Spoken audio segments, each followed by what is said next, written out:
જય શ્રી કૃષ્ણ. કેમ છો? રાધે રાધે. આજે રવિવાર છે. ઈચ્છા છે કે પ્રોટીનથી ભરેલું સોયા ચાપ બનાવું છું. હું પહેલી વખત જ બનાવું છું, પણ આની રેસીપી હું તમને જરૂર શેર કરીશ કેવી રીતે બને છે.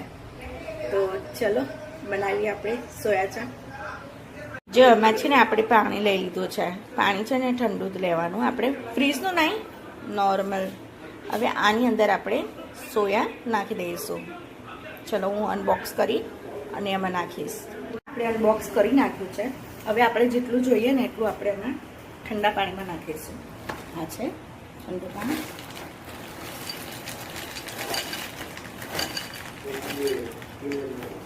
મને આટલું જ જોઈએ છે, આટલું ઇનફ છે આપણા માટે. બસ આને પલાળી રાખવાનું થોડીક વાર, જ્યાં સુધી આમ પોચું ના થઈ જાય ને સોયા ત્યાં સુધી. આપણે છે ને એક કેપ્સિકમ લીધું છે અને આ 2 ડુંગળી એ હું કટિંગ કરી નાખું છું. જ્યાં સુધી આપણા સોયા ભીના થાય ત્યાં સુધી આપણે આની કટિંગ કરીએ. અને બીજું પછી કરીએ છીએ એ પાછું બતાવું છું તમને લાઈનમાં જ.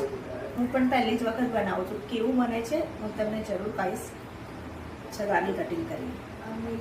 આપણે આ રીતે કેપ્સિકમ અને આ રીતે ડુંગળી આવી રીતે અલગ અલગ પાડીને કટિંગ કરવાની, એટલે સાઈઝના. આ કરી દીધા આપણે. હવે છે ને 1 વાટકી આપણે દહીં લીધું છે, એ દહીં આપણે આ કરીશું.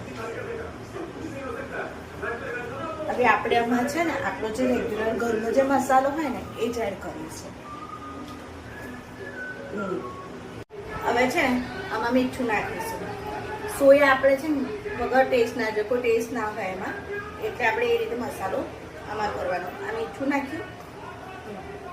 આમાં છે ધાણા જીરું. થોડોક મસાલો આગળ પડતો જ નાખવાનો, કારણ કે ટેસ્ટ આપણે આમાંથી જ કરવાનું છે. બધો સારો એવો મસાલો કરી દેવાનો. અને મરચું 2 ચમચી મરચું નાખ્યું છે. પછી તમને જેવું જોઈએ એવું. હવે આમાં અડધી ચમચી આપણે હળદર નાખી છે.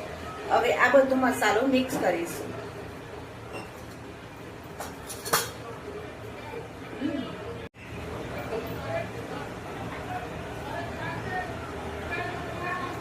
આવી રીતે આપણે મિક્સ કરીએ.